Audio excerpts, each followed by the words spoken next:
Well, September is World Alzheimer's Awareness Month, and World Alzheimer's Awareness Day was Saturday, September 21st. And although many people suffer from Alzheimer's and dementia worldwide, we often forget about the many caregivers who give up their precious time and energy to care for loved ones living with this debilitating disease. My guest today, Dr. Macie Smith, is a gerontologist, and she's here to offer us some tips to caregivers. Dr. Smith, thank you so much for joining me today. Great to have you on. Thank you for having me, Jeanette. Absolutely. Okay. Now, you have written a concise, to the point guide. It's called A Dementia Caregiver Called to Action, The Journey. And in this, you tell families exactly what to do, what to say, and what to expect with the person that they're caring for. And you've done it in fewer than 60 pages because, you know, caregivers don't have a lot of extra me time to sit around and read a book, right? No, they don't. And I understand the plight of a family caregiver all too well. My grandmother did develop, she developed dementia later in her years in her 80s. But by that time, I was well into the industry, but I was still confused, still fearful, still, angry, still upset, not knowing what to do. And so I wrote the book with the average family caregiver in mind. They don't have time to decipher and sift through hundreds of pages to figure out what doctor I need to call. And so it was very important to me to give family caregivers the tangible, realistic support they need to guide them along their journey. Oh, for sure. Now, for the record, what is the difference between Alzheimer's and dementia? People often confuse the two. I know I do for sure. They do. And thank you so much for asking that question. Dementia is not the disease. It is a group of behaviors or the symptoms that we see people display: the memory loss, the confusion, the forgetfulness, the inability to problem solve. That is dementia, but something has to cause it. Alzheimer's disease is the number one type or the number one cause of dementia. Jeanette, the second most common type is vascular disease. That's when a person has several mini strokes causing vascular lesions to the brain. Then there's dementia with Lewy bodies. Then there is frontotemporal dementia. So there are over 100 causes or over 100 types of dementia. Wow. Okay, so you have this deep personal connection to this disease with caring for your grandmother, and your grandmother had dementia. So, how does dementia affect a person's brain and therefore their life? So it is a progressive type of dementia caused by, for example, Alzheimer's disease. The disease actually does cause brain deterioration. So if you get a scan, the scan will show brain atrophy, so the brain deterioration. And so it does affect a person's ability to communicate, to think through things, and to remember. When they display signs of just not knowing who you are. They truly don't know who you are at the moment. The disease itself is global, and so it can wax and wane. In the morning, they may remember you because that's when they're the sharpest, but after 6 o'clock, they don't know who they are. Possibly. They may not know where they are. And so the disease does wax and wane. And so everyone is different. When you've met one person living with a progressive type of dementia, you've met that one person. Jeanette, it can also affect their bodily functions. It can affect their ability to go to the bathroom independently because your bladder and your bowel is connected to your brain. Your brain is your being. Your brain tells your body what to do, when to do, how to do. And so if the brain is affected, it's going to affect your outward signs. What are some of the potential symptoms of dementia? If somebody in your family, maybe you think they might have it, what are we looking for? Well, it's important to know that it's much more than memory loss and forgetfulness because we've all forgotten where we put our cell phone and we're on it, right? Yeah, I You know. quickly Yeah. retrace your steps and say, oh, I'm on the phone. Silly me, I'm just stressed. But it's when that memory loss and that forgetfulness begins to impact one's life, their daily routine. If they are getting lost coming home from the store or from a family member's house, if they're not remembering how to make a bed, those routine tasks, how to bake a cake, and they've been baking cake on Sunday after church for 45 years, then something as actually happening. It could be cognitive impairment or genetic, could be what we call a treatable type of dementia, whereas it's caused by uh, chronic illness such as high blood pressure. It could be caused by medication interaction or an acute illness such as a urinary tract infection. Wow, that's one I wouldn't have guessed for sure. Okay, so getting back to caregivers, what should a caregiver do if their loved one is diagnosed? Well, you want to be sure that it is what we would consider a conclusive diagnosis. And so, if your loved one is diagnosed with dementia, which is an umbrella term, remember it covers a lot of different diseases and illnesses, you want to ask the doctor what type of dementia it is and or what's causing it. So that way you know what the future may look like for the family, because it's not just the person living with dementia, it is the family now living with dementia. Once you have a conclusive diagnosis of a progressive type of dementia, you want to get connected to support groups through the Alzheimer's Association or through the association attributed to the type of dementia your loved one has. And then you want to get connected to what we call the AAA, Area Agency on Aging. Every county, every province has an area agency on aging. They have access to respite vouchers, so financial supports that help you pay for someone to come into the home to stay with your loved one while you go out and have me time and practice self-care. They'll connect you to senior centers where your senior loved one can go during the day while you work. They'll also connect you to Meals on Wheels, whereas you don't have to worry about cooking for your loved one. You can make sure that they're having meals delivered. And that's also some engagement and socialization for your loved one. So, those are the three key pieces of resources I would give to family caregivers. So vitally important to help for the journey ahead. Right. Now, I found this statistic so shocking that research shows that more than 11 million caregivers are providing more than 18 billion hours of unpaid care to loved ones. That's unbelievable. And you were one of them. And I think people don't realize how much time and energy and expense is involved in this, do they, Macie? So, Alzheimer's disease is the most expensive disease in the top 10 chronic illnesses. It is the only disease that can't be prevented, cured, or even treated. And so, when we think about the impact to families, you're thinking about the caregiver. The average caregiver is in the sandwich generation between 49 and 50 years of age, but over 30% are over the age of 65.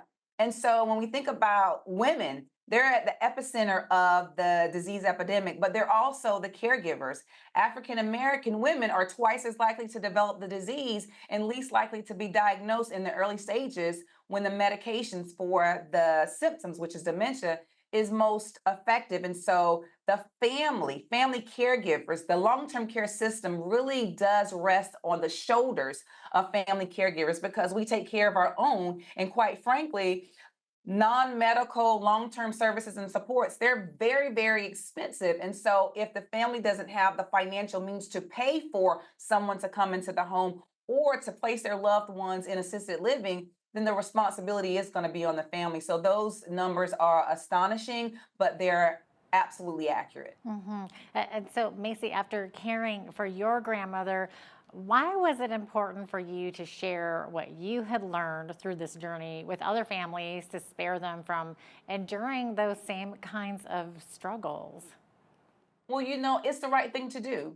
I'm from the South, and we have a saying, when you know better, you do better. So I want people to live well. I want people to not have to be in a constant state of crisis. If I have information and education, I'm going to share it. Why not? When we think about what goes around comes around, and with blessings, we're all going to reach age of a senior, and we want to sow in some good seeds so we can reap some good seeds. And so if you have information to share that could change the trajectory of someone's day, then that's the right thing to do. I lead with compassion, I lead with love, and I lead with information, tangible information that people can use that day, which is why my book is so compact and so concise. Because if you have a question about the difference between Alzheimer's and dementia, that's going to be on page 3. All right. Well, Macie, maybe like what kinds of questions should caregivers maybe be asking their loved one's doctor?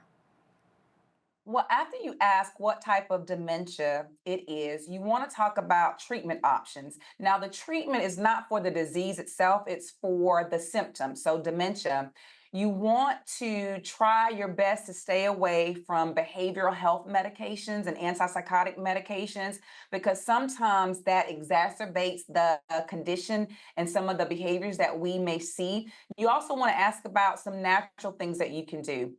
Outside of that, you want to connect to a geriatric care manager. You can locate a geriatric care manager in your area just by doing a Google search.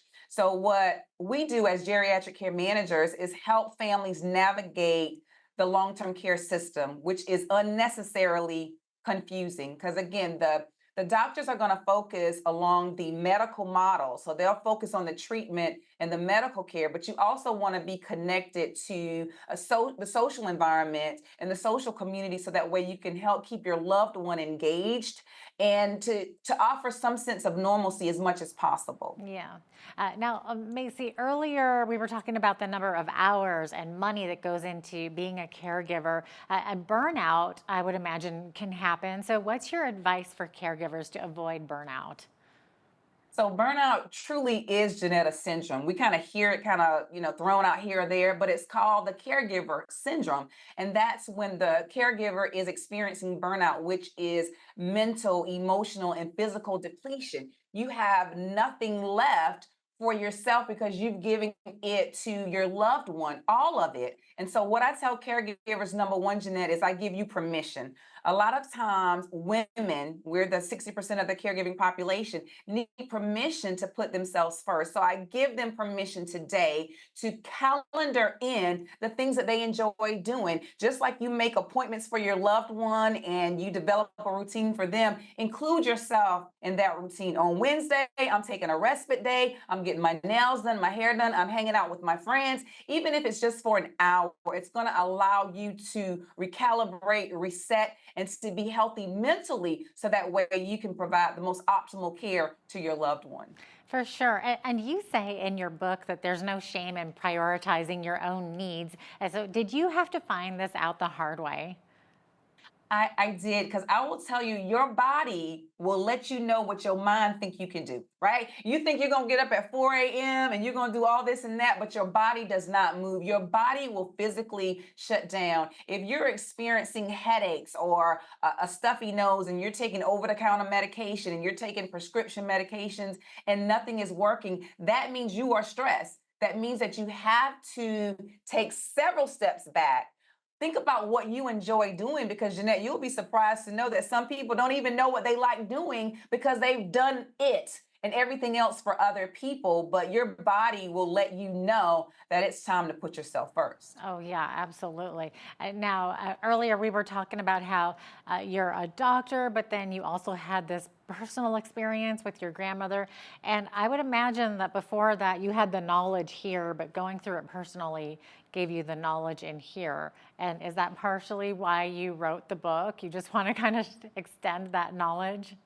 Oh, absolutely. It really is heart work. Yeah. And so when I found myself, Jeanette, someone who's skilled and considered an expert in the area, still confused and dumbfounded and experiencing the same emotions that I talk about in my book, I give my caregivers permission to feel all the feels. Don't hide your feelings, but I teach you how to channel those feelings into providing a healthy journey for you and your loved one. And so when I took several steps back and said, if I'm experiencing this, I know all the other people out there are experiencing it. So I'm going to write it down, give them something that's digestible, something that they can fold up and put in their purse or put it in their pocket, take it to the doctor's office, have a conversation based on real factual information, but also having conversations with family members because you still have to you build your medical team, but you also have to build your biological team as well. And everyone needs to hear the same information. The plan needs to be shared out to everyone.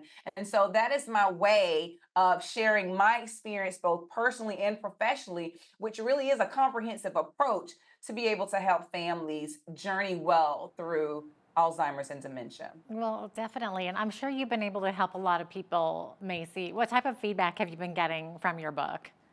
I've been getting very positive feedback. So my mama said the book was too small. And I asked her, I said, well, did you read it? She said, not yet. So they love the fact that it is a compact read, that it gets right to the point. And literally, some of the comments have been, this has changed my journey. It's reduced stress levels. It also has reduced the thought of actually placing their loved ones in an institutionalized setting, so in a nursing home or an assisted living, because we do know that the longer people with dementia live in their natural, familiar environment, the higher the risk of quality of life. And so we want the best and the highest rate of quality of living as possible. So I'm very pleased with the reviews that I've received. That's fantastic. And, time is very precious, especially for caregivers. So, Dr. Macie Smith, I thank you so much for your time today. And thank you for your valuable insight into this disease and the world of the caregiver. Thanks so much for being with us. Thank you for having me, Jeanette.